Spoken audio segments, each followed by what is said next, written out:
This little light of mine, I'm gonna let it shine. Let it shine, let it shine, let it shine. Hi, friends. I'm Carrie Jo, and this is Holy Chuckles Podcast. This is a space for honest faith, lived experiences, and shining a light in the places we've learned to hide. I'm not here to explain faith. I'm here to live it out loud. So take a breath and let's make room for what's real.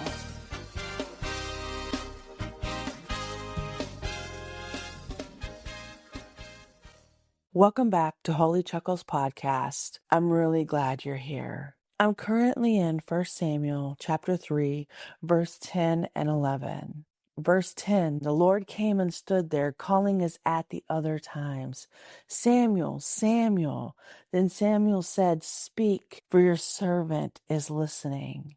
And then in verse 11, God said to Samuel, I'm about to do something in Israel that will make the ears of everyone who hears about it tingle. God said, I am about to do something. Just that sentence alone made me think about something. He didn't say, Samuel, I need you to do something. Samuel, go do this. God said, I am about to do something. And you know what Samuel's job was? To listen. God called out, Samuel, Samuel. Samuel responded, Speak, for your servant is listening. Not speak, and I'll do what you tell me to do. Speak, for your servant is listening. I thought that verse was so amazing because all Samuel did was say, I'm listening. And God told Samuel what he was about to do. Sometimes I talk to God and I say, I'm here. I want to do what you want me to do. I want to be your vessel. I want to glorify you. And sometimes God is like, I just want you to listen. Isn't that what a relationship is about? Listening. A relationship is give and take. And even God wants a relationship. I think that was very hard for me to understand. In fact, very hard for me to believe God, the King of the universe, the creator of everything, wants a relationship, doesn't want to just tell us what we should be doing and then watch us do it. It was very hard for me to comprehend that God wants a relationship with each of us, not just a surface relationship, not just as an acquaintance, but a real relationship, one where we talk about things together, we experience things together, where God teaches me and I teach God. It's a real relationship, a give and take, a teach and learn on both sides. I talk about how we're a part of God, how God put a little piece of God inside us, then sent us on our way to earth to live our life and live our experiences. I had to realize why God did that. And I know I talked about this in a very early episode when I started Holy Chuckles. But as I've been growing in these scriptures and as I've been healing my traumas, my patterns, I've understood it even more. As I was living in verse 10 and 11 this week, it's come to me 2 times. And that's how I know I was experiencing it differently than what I did 6 months ago. I heard a story of a little boy who was playing video games. And in the video game, you eat a bunch of stuff to make yourself bigger and bigger and bigger. He did that. Like, that's part of the mission. You get as big as you can. He was really good at it. And he got bigger and bigger and bigger and bigger. And he told his mom, he said, I don't like being this big because I can't see myself. Isn't that interesting? I don't like being this big because I can't see myself. Another part that I got out of that is not only could he not see himself, but he couldn't really experience things, even in that game, because he was so large. I've been a big kid all my life. I don't even think I remember being small. Now, I've seen pictures of me being 2 or 3, probably average size for a 2 to 3 year old. I'm not talking about height because I know people in my life will say, but you're really short. I'm not talking about vertical, I'm talking about horizontal. But I've always been a big kid as far back as I can remember. My mom had always had me on diets, always had me walking, always had me on some kind of restriction to help with my weight issue. As I grew up, I continued to get bigger and bigger and bigger. There were things in my life that I couldn't experience because of my size. And this week brought me back to that. The things I couldn't experience because of my size. And there was a point in my life where I did get smaller. I was able to experience those things. It was very different for me when you experience sliding into the booth and being able to fit in the booth for the first time. That's quite an experience. Had I never gotten smaller, I would have missed out on some experiences. One of those experiences was seeing myself differently. Just like that little boy said, I don't like being so big because I can't see myself. But for me, I had always been big. I hadn't experienced myself in a different way. When I had become smaller, I was able to experience not just things differently, but myself differently. That story of that little boy jarred that memory. And then I started to think about God. Can you imagine being so vast, so large, so big, taking up every single inch of space? I'm sure that experience is tremendous and it's magnificent. In fact, I think I would like to have that experience for one time in my life. But could you imagine it being that way all the time? What things could you not experience? And I know there are people that are going to say, well, God is the God of everything. God can experience anything God wants to experience, how God wants to experience. You're absolutely right. But now I want you to think of it how God thinks of it. God gets to experience anything and everything through us. That little piece of God that lives inside you, that's God experiencing life through you.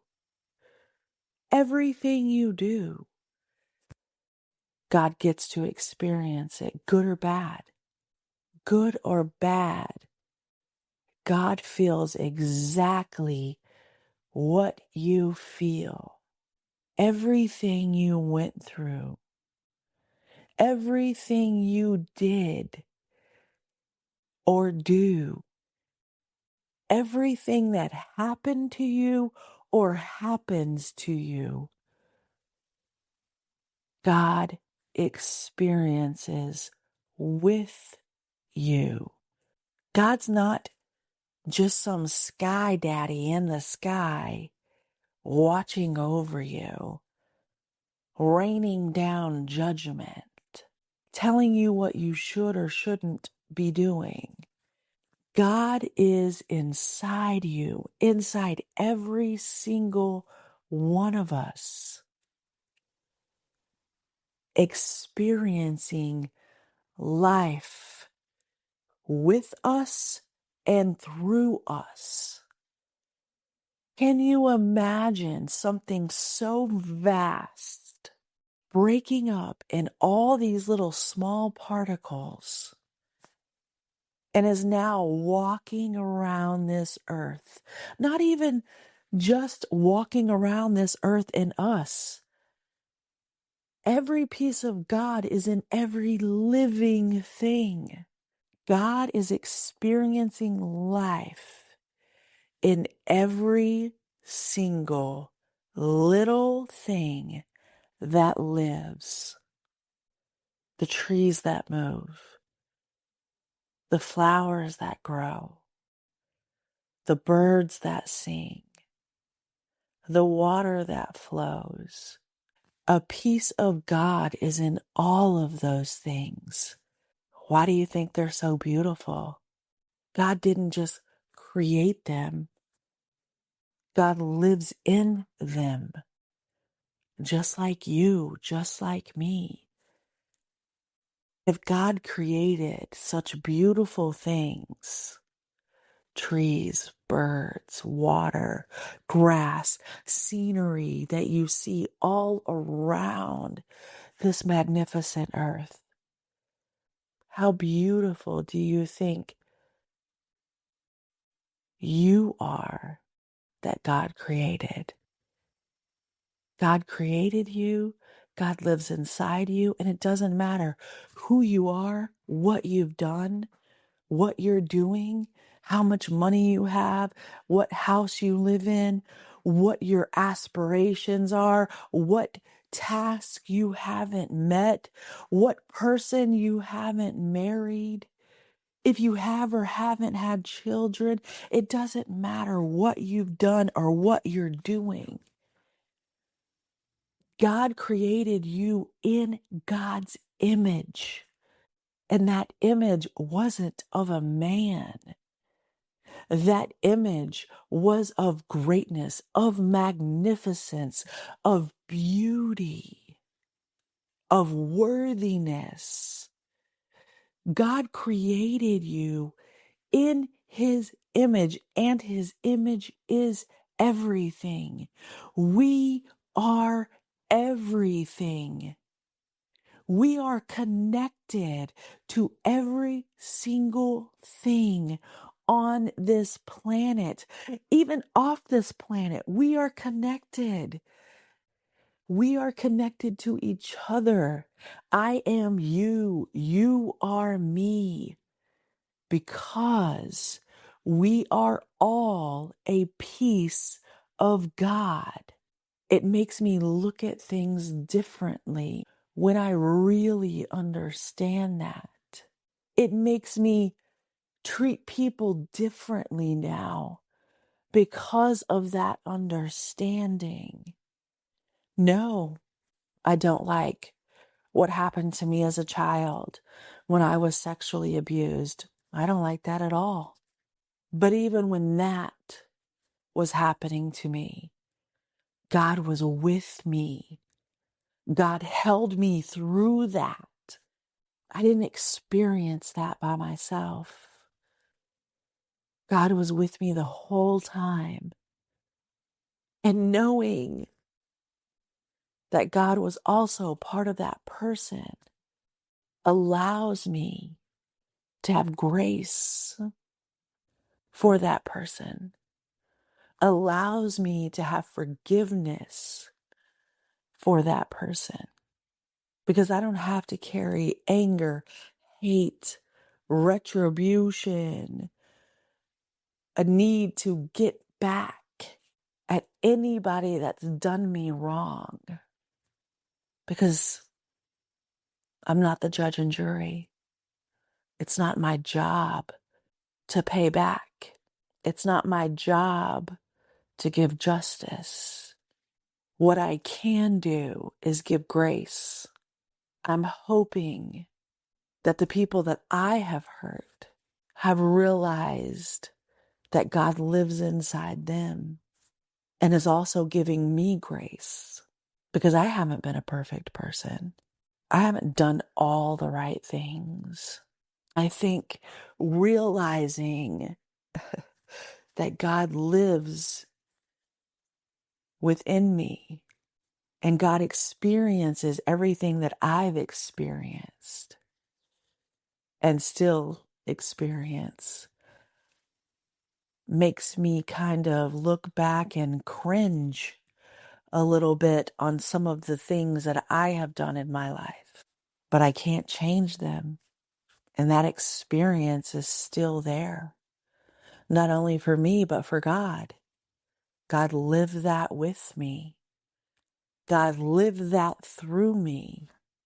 Understanding that helps me be a better person going forward. I wasn't a horrible person, but I wasn't this person. What I want God to experience through me is my authentic self, the light that God gave me.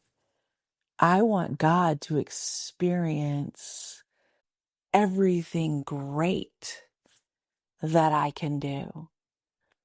I want God to experience God's goodness in me, because we all have it. We all have God's goodness because we're a part of God.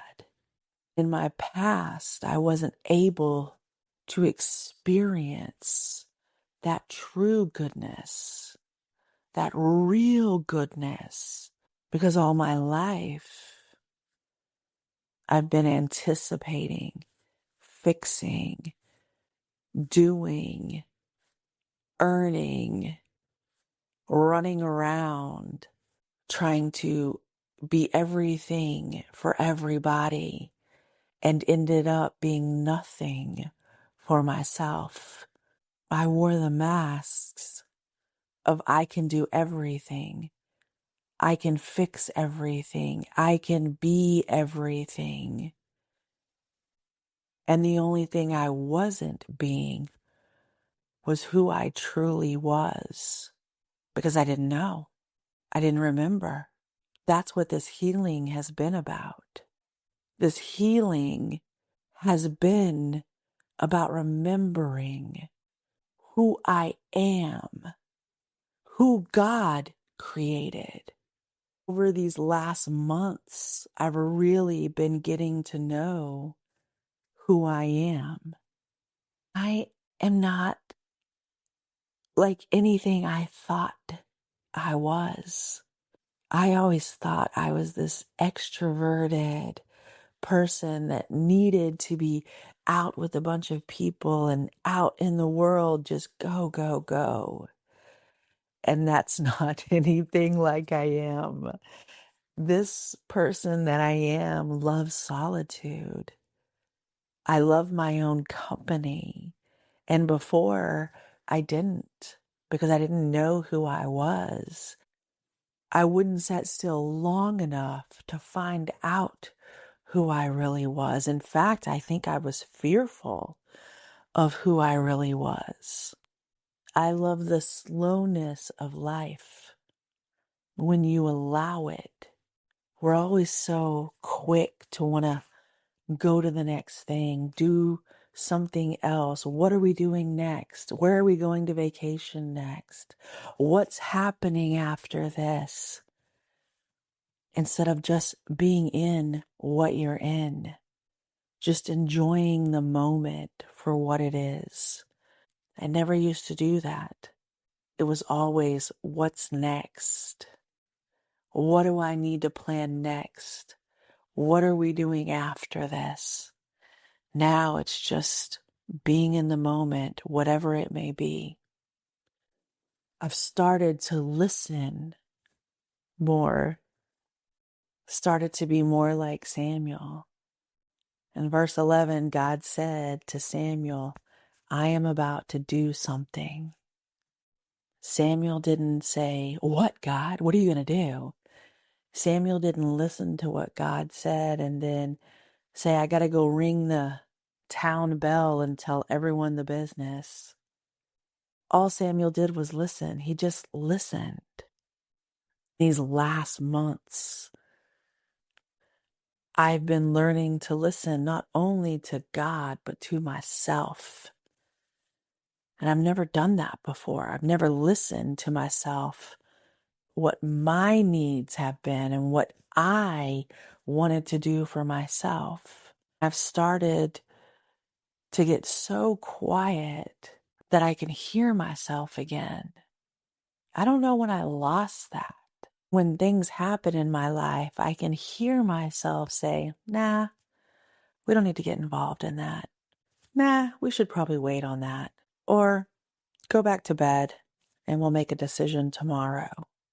I'm not so quick to act on things as before. I wanted to handle them right when they happened, right when I was in the emotional state of them.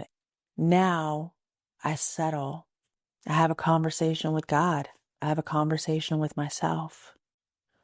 I didn't realize in my old life when I was moving so quickly, I would hear a little voice say, don't do that.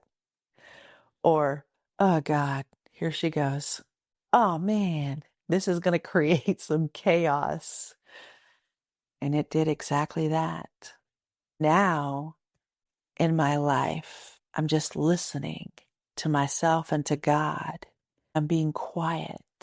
Sometimes being quiet and listening takes time. And I, in my past, have not been a patient person. But that's another thing that I'm learning is patience with myself, with God, with the people around me. I'm learning how to be patient because listening takes patience. How many times did God call Samuel's name? How many times did Samuel run out to see who it was? It took time for everyone to realize who was actually speaking to Samuel, including Eli.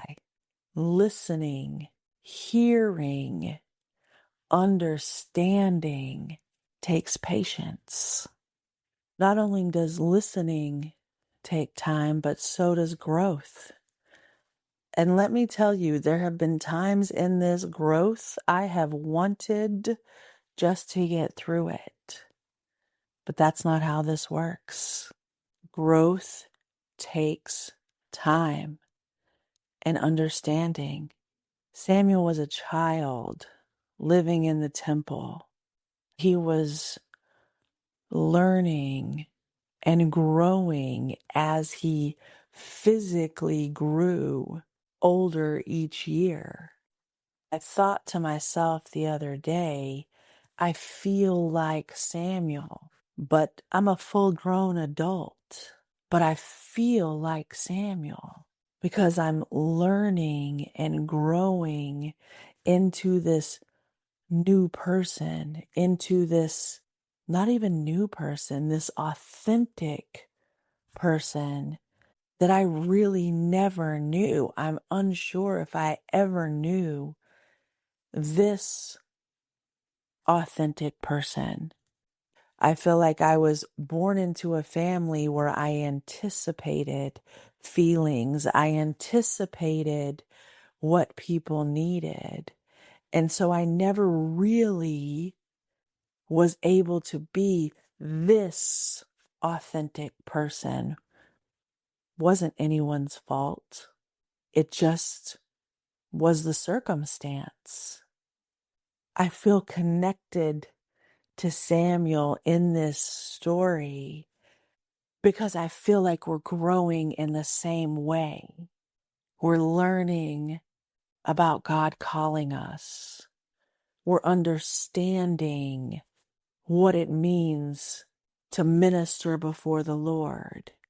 And when God calls our name, the answer we're giving is speak, because your servant is listening.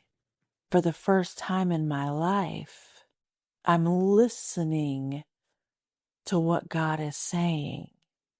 I'm listening so I can understand what God is trying to tell me. I'm listening so I can understand where God is guiding me. I'm understanding that I'm not here to survive this life. I'm here to experience this life and everything it has to offer.